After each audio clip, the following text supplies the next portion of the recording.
All right. So I've got a little slide presentation too that we're going to try to put up, and I'll try to stay consistent with the slides. But yeah, today we're going to discuss a few of the most common dermatological lesions we see that we feel like lumps and bumps. So we're calling this segment Fun with Lumps and Bumps. I think everyone has at least one bump of some sort that they'd like to get removed. And so you can always send me a photo too. And I'll let you know what the best way is to do that. And we can put my email up. So that's an easy way to get in touch with me, and we'll give it a look. All right, so first we have moles.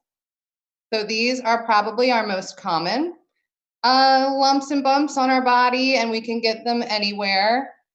By this slide, you can see that there's a couple different types, the way that a mole might appear. They can be raised or they can be flat. So they can have color, they can have no color, they can be all different shapes and sizes. And sometimes we wonder, are they okay? Or sometimes we just cosmetically don't like them and we want to remove them. And that's okay too. So we can do that as well.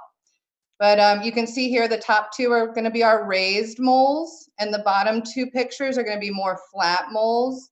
And depending on the type of mole, the appearance, the feel of it, we might choose one procedure versus a different procedure to get rid of it. So we'll talk about that in a second. First, I want to go over what we want to look for in a mole, whether or not it's okay or not to leave it on the body versus removing it. So Dr. Mendelson, if you can go to that ABCDE chart I have. So the ABCDEs of moles. So what we want to look for, the first one, A, is going to be asymmetry. So we want a mole to have two sides that are pretty similar to each other. They don't have to be perfect, but pretty similar when we're looking from one side to the other. You don't want to have a lot of variation in the mole from one side to another. The second thing, the B, we're going to want to have a regular smooth border. So what we don't want is a lot of different variations in the border going around a mole. And like I said before, it doesn't have to be a perfect circle, but just not too irregular with that shape. And you can see in that picture that that has a pretty irregular shape under the border column there. Color, so we want to have a pretty homogeneous color throughout a mole, meaning that we don't want to have too many variations of color. Now, a lot of moles have tan and brown in them and they're just fine. But if they have a significant difference in the coloration to them, then we might want to take a second look. The other thing, diameter, so the D is for diameter. That means that we want to generally have a mole that's less than 5 millimeters. So we typically compare that to a pencil eraser. So you typically want it to be smaller than a pencil eraser. And then evolution was added years ago, but this means an evolving mole. So the E stands for evolving. If a mole is brown when you're 25, and then when you look at it and you're 35 and it's got a shade different on one side, or it's twice the size as it was, that's not typical. Usually moles are not going to change once you're an adult. So you want to be making sure that they stay nice and consistent. You can have an asymmetric mole and it be still benign and okay. You can have one that's bigger than 5 millimeters and that's okay. What we want to look for are multiple components of this ABCDE list to really trigger in our minds that that might be a mole that I want to get checked out. And so you can come into the office, we will take a look. I'll usually look at the clinical appearance, which means I'm looking at the mole just on your skin. I'll kind of feel it to see if it's raised or if it's flat.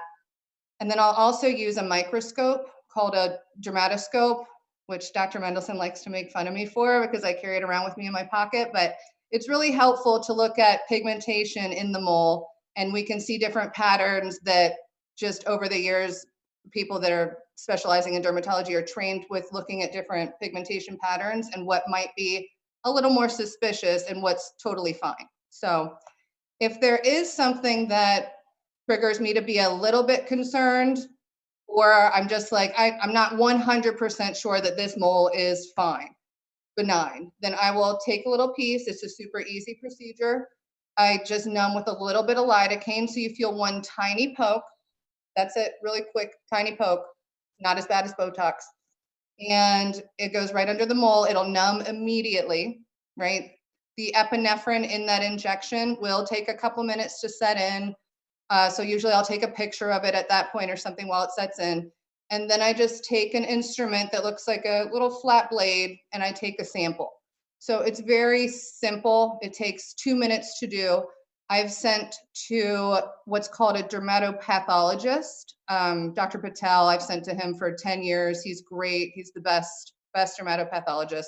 And he'll read that and let me know what we need to do with it. And then I'll call you and let you know. So at that point, we would say, oh, it's totally fine. Nothing else you need to do. The mole's gone. You can't see it. You're not bothered by it. So you're done. Or, there's a little bit of atypia in that mole, which just means that it's not growing as perfectly as it could be. And we might choose to excise that mole, which I'll go over. So easy procedure, quick in-office type of thing that we do. And if we move on to the next slide, Dr. Mendelson. Yeah, I can now.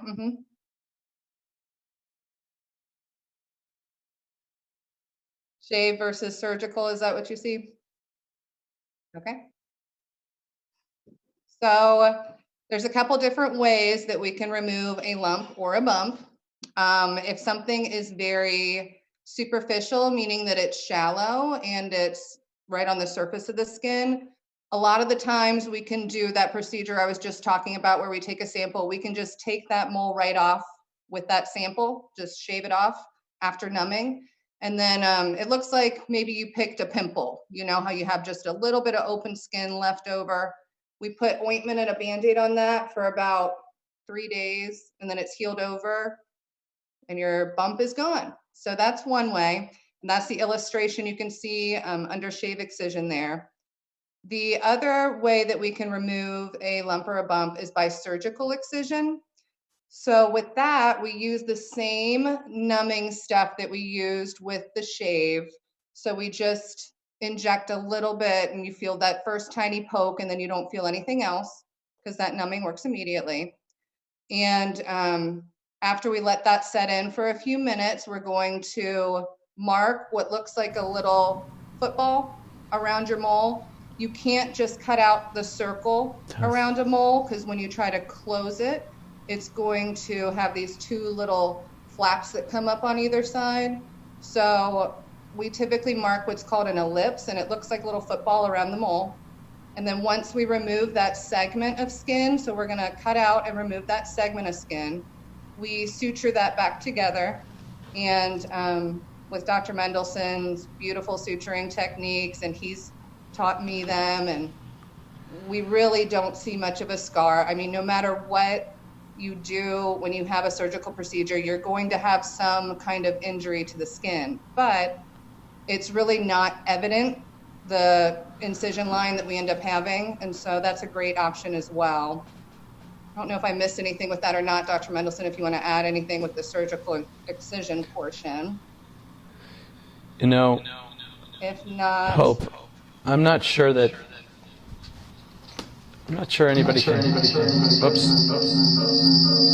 can hear me out there. So, no, I think you've done a beautiful job explaining it.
No audio.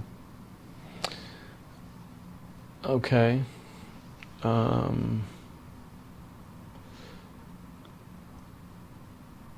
can hear you guys. Let me just check something out here then.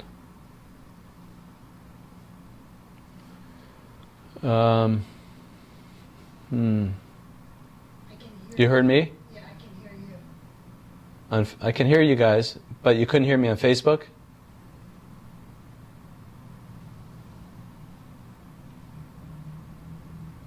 Is anything coming through on Facebook? Hope's not coming through, but you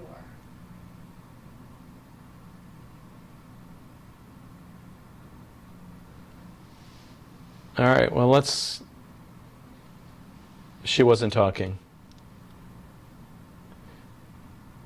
I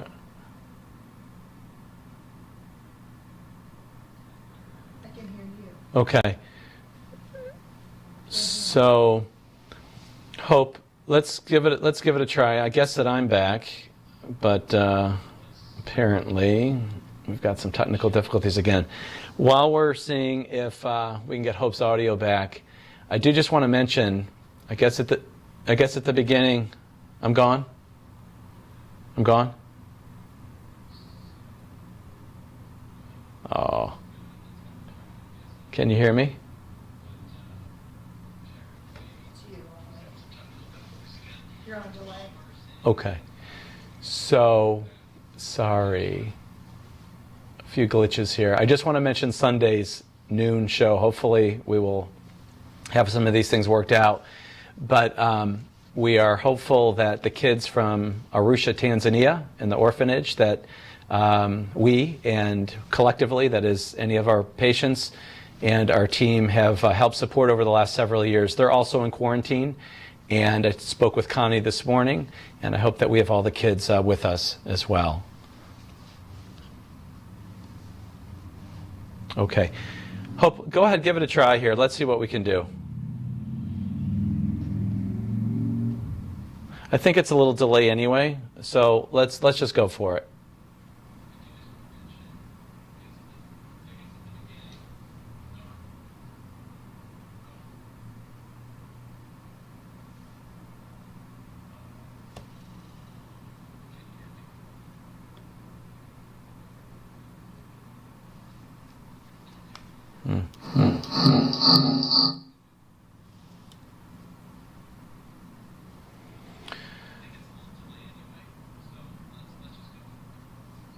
I'm not sure it's you, Hope.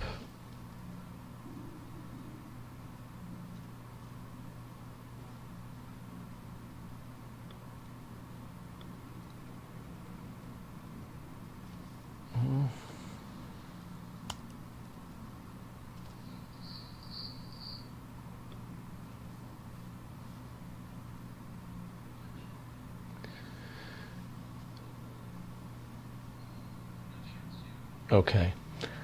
Well, tell you what, we're going to see if we can go ahead and get Hope reconnected here, and we'll be right back. So we're going to take a brief pause, and we'll get back in just a sec. Thank you.